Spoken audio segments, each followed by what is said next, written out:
Hey guys, it's Deanna here with Squishy Peanut Marketing, and I have another helpful tip video for you today.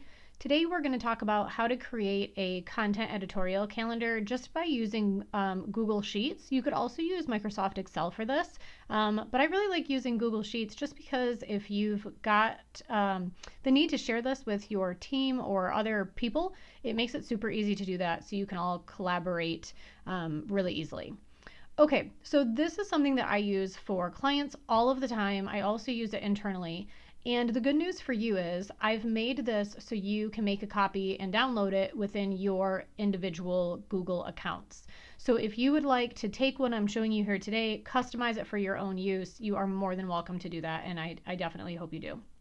Okay, so what I have set up here, and you can customize this to be whatever works for you. So don't feel like you have to be married to how I've done this, but I just wanted to give you an example.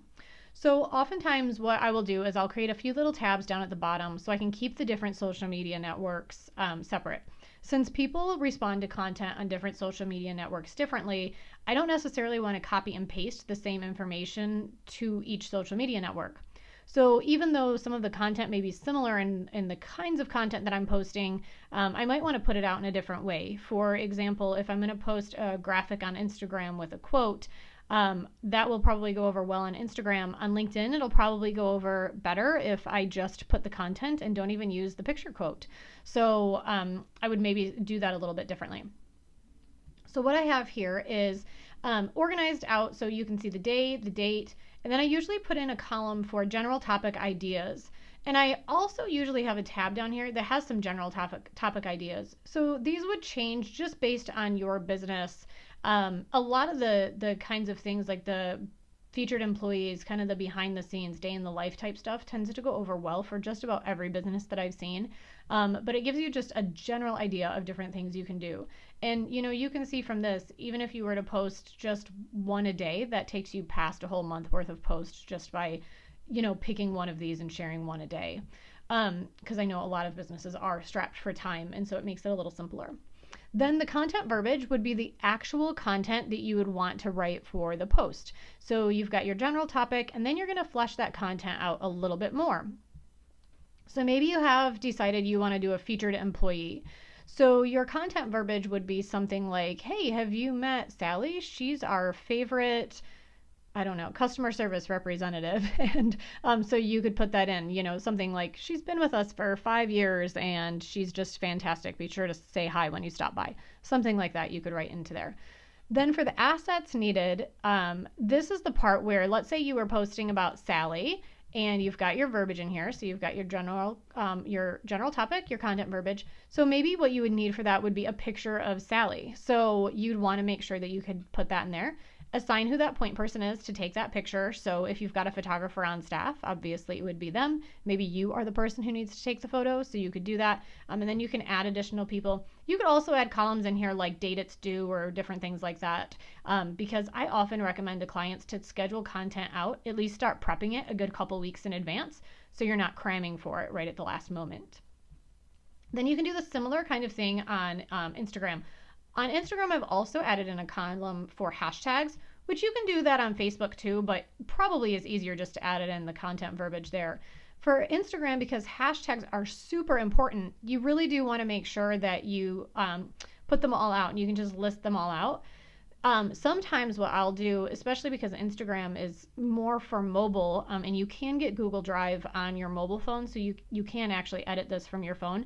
You can put them in there, or you can just copy and paste them into like a note on your phone that you keep there for all of those ones that are recurring that you use all of the time.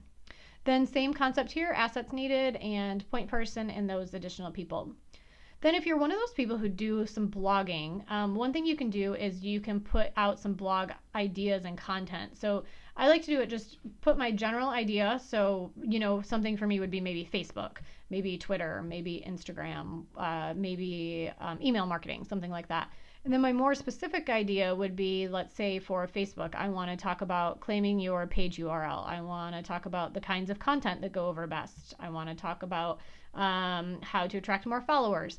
So just kind of breaking down those general ideas. And then you go ahead and continue doing that for each column. until you have quite a few ideas to work with. Usually you'll get enough ideas that you can do just about a post a month and come up with the concepts for those pretty easily. Now, if you want to get more sophisticated with it, I do recommend maybe doing a little bit of keyword research or looking into what people are searching to get to your website, or what people search to kind of find people within your industry, so you can create the titles for those posts accordingly and actually write content about that. But that's kind of a little bit a conversation for another day, we'll say. So if you want to keep it super simple, that's what I would recommend. Just coming up with a general idea and then a more specific idea to kind of go along with that to come up with a bunch of topics. Okay, then from there, you've got your dates and your topics. So then you can just put in what date you want to post it. So let's say I want to do an article today on, let's see, Facebook ads.